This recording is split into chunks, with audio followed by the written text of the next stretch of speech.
This video is sponsored by Voxy. Hello and welcome to another Blues Focus preview where next up we've got a big Midlands derby coming with West Brom facing Birmingham at the Hawthorns, and I'm joined today by my mate at uni and also Sports Gazette contributor Michael Thomas. Michael, how are you doing? Yeah, good to be here finally on the Blues Focus channel. Thanks for having me on. Looking forward to talking about the derby. We've been looking forward to this preview for a while actually because both teams were in sort of different circumstances when the teams played in October. It was a 3-1 win for Birmingham. Then John Eustace in charge of Birmingham, all on the sort of uprise and that. And then the big news came where John Eustace was sacked for Wayne Rooney. And I guess sort of for West Brom from that time period, from October to now, what sort of the fortune's been like for the team. And obviously you guys sit fifth at the moment, playoff places. What's kind of the expectation for the season now? Yeah, it's been solid, kind of consistent.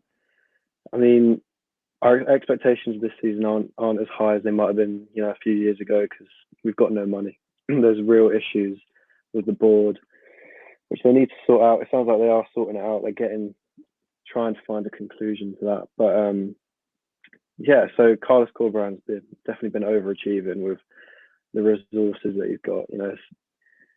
We've got a good squad, but it's not quite at that automatic promotion level. So yeah, I think we've been plugging away, doing well. In fifth place is definitely it's a good outcome I think so far. It's a bit better than how Birmingham have been getting on. Yeah, it's a pretty low bar to be honest. We're 20th place at the moment. In the league, we got our first win in 6. With Tony Mowbray leading Blues to a 2-1 win over Stoke City, which got the morale up of the team. And obviously this new sort of incentive that's been launched by Tom Wagner with the open video sort of saying about trying to sell out the Sunderland game. I will be going to the Sunderland game, so I'm very much looking forward to it. Obviously this game's at the Hawthorns, and in terms of crowds or whatever, there was a bit of controversy, wasn't there, in the crowd last week with the West Brom Wolves Black Country derby, which ended up 2-0 to Wolves. What did you make of that game? Yeah, in case you missed it, it's crazy. I mean, it's the sort of scenes we haven't seen for a while, isn't it? I mean, it was quite kind of disappointing to see, but it's kind of not a surprise. Like Wolves fans getting in the West Brom end and kind of piping up a bit. I think the police dealt with it quite poorly and they didn't get involved quick enough, and it escalated. And obviously, most people would have seen on social media what happened with all. There was a viral image of the one fan getting carried out, blood all over his face, and it was a shame to see, but it's a derby. These things are expected. I imagine there'll be a massively increased police presence tomorrow at the Hawthorns, just because they would have learned, from their mistakes last week. So I don't think we'll see the same scenes tomorrow. But yeah, two derbies on the bounce. Maybe the West Brom fans have kind of, they got it out of their system last week, and it'll be a bit more tame tomorrow. But the rivalry with Birmingham isn't the same as the rivalry with Wolves. So yeah, it should be a bit of a tamer affair. But I'm sure it will still be feisty, and with the sort of recent record of the two teams in the derbies, with us winning the last 4 fixtures against you guys. Prior to that, it was a pretty bad run, to be honest, because I've got relatives that are West Brom fans. My uncle's West Brom fan. Got cousins that are West Brom fans, and ever since I was a kid, it was just non-stop banter about the fact that we could never beat West Brom. And I think sort of the wins we had under Lee Bowyer, when Steve Bruce was manager of West Brom, started off this run. And prior to that, it was 2007 the last time the Blues beat West Brom, so it's a pretty lengthy stretch. And the last time Blues came to the Hawthorns, it was a win for Birmingham with Scott Hogan of all people getting a hat trick. A player that blows very hot and cold. More so cold in recent years. But in terms of sort of what's changed from the West Brom team then to now, what would you say has been the main change? God, don't remind me of the Steve Bruce days. I thought I'd bring it up. I think it's a bit more positive around the club. It's kind of like everyone is against the ownership, if you know what I mean. No, we know what you mean about everyone being against ownerships. We've had that in the past. Yeah, and I think Carlos Corberán is like an excellent manager. I think we'll see him in the Prem. It won't be long before he'll be managing in the Prem. West Ham were kind of sniffing around when they're thinking of sacking David Moyes. So yeah, I think that's he's definitely punching above his weight, I think, with the squad we have and the resources we have. But I mean, it's interesting you bring up the last 4 games Birmingham have won. Before that, we had won. Well, we were unbeaten since 2007. I saw. Yeah, so, I think 9 games that stretch was, so pretty barren run of form. Wouldn't get too cocky, and I think we will see an end to your run tomorrow. I think I predicted a 2-0 win.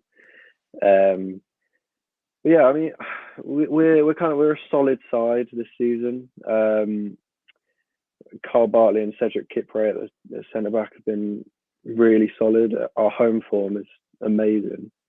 We've got 30 points from our home matches this season and just 15 away from home. So yeah, it's a tough place to come, the Hawthorns. So that's the main reason why I'm predicting a win tomorrow.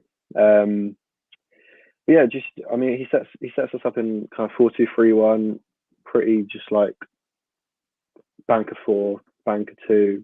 Fullbacks do push up, but there's a lot of reliance on kind of Brandon Thomas Asante up front.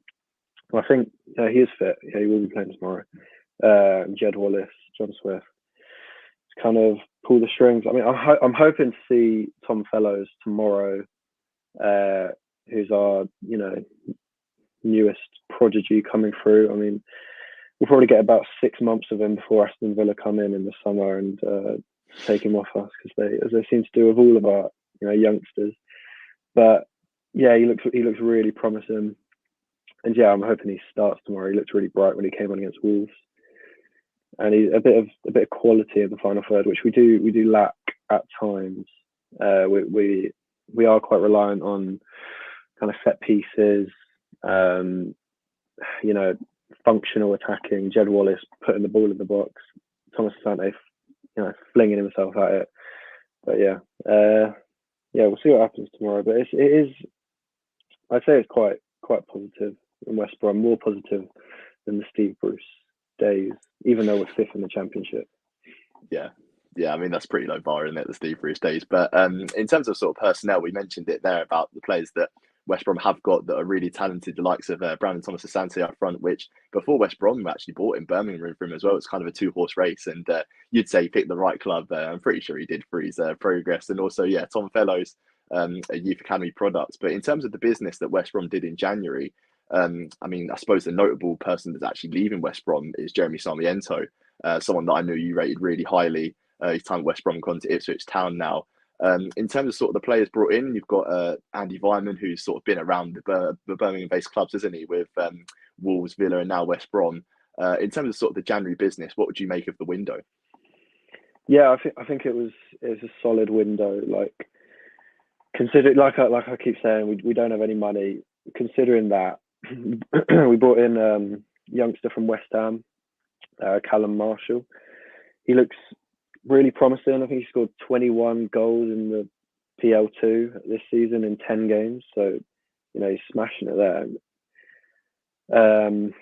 We definitely needed a bit of depth up front because Thomas Asante has kind of been, our only player up there, because we got Josh Madger in the summer, but he's been injured I think he's out for like 8 months.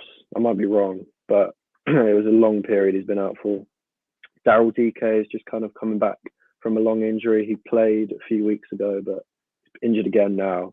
You can't rely on him, which is a shame because he was a big signing for us. Loads of potential. Played for the US men's national team. Really like bright talent. When he was at Barnsley, it was amazing under Valerian Ismail. But yeah, it's not really going well for him injury wise. So yeah, the Callum Marshall. It'll be interesting to see how much he actually plays. He'll play second fiddle to Thomas Asante, but that's all we need. I think Thomas Asante is good enough to be starting striker, and also got Daryl DK kind of coming back and forth from injury. And then we also signed Mickey Johnston, who I think is a left winger from Celtic. I think when he came through at Celtic, he was quite highly rated young guy, but it hasn't really worked out for him at Celtic. I think he came through under Brendan Rodgers, and he looks like a really skillful, quick player. And it's what we need, just a bit of depth on the wing. We had Dion Garner has been at AFCON with DR Congo. Jed Wallace, Jod Swift have had injuries. We've got Tom Fellows coming through now, but we definitely needed depth in that area. So it's a good signing. He's on loan to the end of the season. And the other one, Jeremy Sarmiento, Ipswich getting him. It's interesting with Sarmiento because when he was here, West Brom fans were kind of like, yeah, he's the real deal. He's a quality player, like tricky winger, can beat players. But then when he got recalled, it was the kind of the noise was kind of like, yeah, he never really had the final product though, and all this, and like, yeah, he was a good player, but Corberan never really trusted him enough to give him the minutes. He could make an impact off the bench, but I wasn't like devastated. It wasn't like when Harvey Barnes got recalled to Leicester in January. That was like devastating because he's genuinely like an elite player. But Sarmiento, he'll be good. He will be good, but he just needs to work on a few things. Who else did we bring in? Did you say? I forgot. We had Andy Vyman, has been around the Birmingham-based clubs for a while, isn't he? Coming in from Bristol City, he adds a bit more experience. But I suppose in terms of the players that Birmingham have brought in, what have you made of our business in January and sort of the players we've got this season as well? I don't know much about the midfielder. Pritchard? Pritchard! I forgot. Pritchard signed deadline day. Big addition for us, and having worked with Tony Mowbray before at Sunderland, had that bit more Championship experience. So, sort of when he come in, what would you think of that? Quality signing, yeah. I mean, you said to me you got him for 100k. If that's true, that's the rumoured fee. Yeah, that's an absolute steal. I mean, he had 6 months left, but Sunderland massively fumbled that one. Like, just good Championship player. He'll do well for you. And I feel like you needed that. You needed number 10, didn't you? I mean, you got some decent wingers, but you don't really have that kind of creative spark. I mean, Jordan James plays there, doesn't he? But I think Tony Mowbray likes him a bit deeper because he sort of receives the ball from the back four, looks for that next pass. Whereas I think Pritchard, will play a bit further up and sort of support the striker in that midfield three that's sort of playing behind the striker. And they are all pretty small, actually. That's what I thought about our sort of attacking lineup. So I don't expect there'll be many crosses under Tony Mowbray, even though Pritchard has got ability from set pieces. But in terms of sort of the game tomorrow, there's a lot of sort of talk about it being quite a big game for Birmingham in terms of trying to sort of get back up the league, and it would be a real statement win if we do win. Obviously, if you guys win, keeps you in the top six, and would be vitally important, wouldn't it, to sort of get up to the Premier League this season if you can, because I'm sure there's a lot of talk behind the scenes about West Brom, the way they're kind of being run. This is maybe a bit of a last chance saloon for West Brom because next season they could lose a lot of key players. So what have you made of sort of that side of things, off the pitch? Yeah, I mean, like I mentioned earlier on, there's massive trouble with the owners.